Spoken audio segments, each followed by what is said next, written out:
Apakah hukum menipu syaitan? Kita khabar tak mau pergi syurga, kita pergi juga.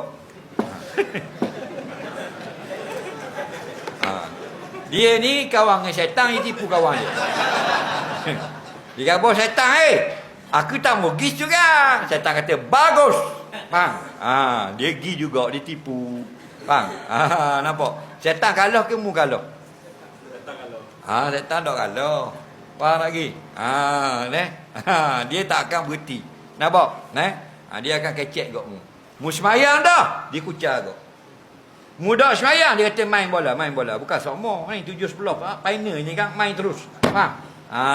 Okey. Bila kita kerah pada semayang juga, dia kata, Syekh, cuma ingat gini.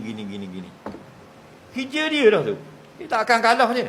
Faham lagi? Dia berhenti kerja, mu KO. Boy berhenti kerja. Baru dia letak jawatan. Faham? Kita akan Allahu Akbar, aku nak mayang juga. Dia kata, ya fulan, uskur kaza wa kaza lima lam yazkur. Syekh, cuma dengar benda ni. Hak muda ingat. Banyak benda kan muda ingat. Kita pun dalam, kat ni anak kucing motor.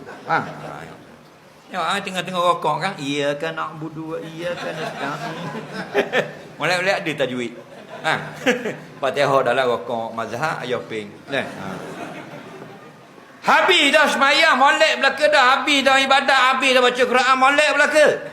Dah kau, ia kucar kau. Faham? Dia kata, Syekh, mu semayang tajuk 30 tahun dah. Tak ada seka tahu. Mu tu dia sekarang dalam Facebook.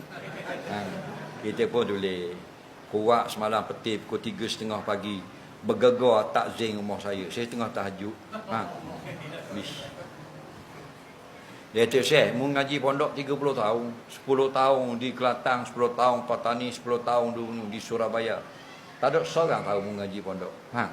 Ambil lah gambar-gambar. Sekarang ada bit kitab tu, pukul gambar upuh dalam Facebook 2-3 keping. Kita pun terpikat dengan godaan syaitan. Ambil gambar-gambar ngaji. Buh dalam Facebook. Rindu pondok. Dia kucar, nak suruh. Kana amaluhu haba'an mansura. Jadilah amalan kita lepas-lepas debu yang ditiup angin. Boleh suhu. Betul tak? Gitu.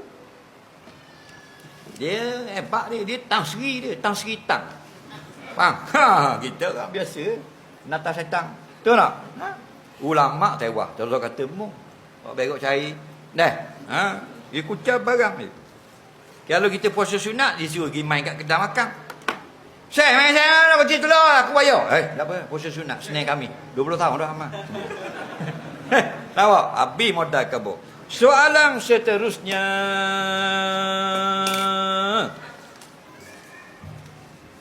Jadi mudah nak tipu syaitan, tak apalah mu nak mu. Tapi ingat, musuh kita 4. Nombor 1, manusia. Nombor 2, dunia. Nombor 3, syaitan. Bisa kali, mu sendiri musuh. Faham? Musuh. Banyak orang sok kali, kita diri. Faham? Syaitan penasihat kita. Betul tak? Timbalang diri kebajikan.